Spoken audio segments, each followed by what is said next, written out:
একদিন কাজ করতে গেলে ক টাকা লস হয় করে দিন দেখি।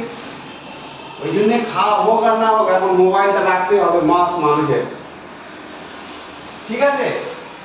হ্যাঁ, ওই জন্য বলছি একটা মাস মোবাইলটা রাখতে হবে, সব বাদ দিয়ে একটু মোবাইল।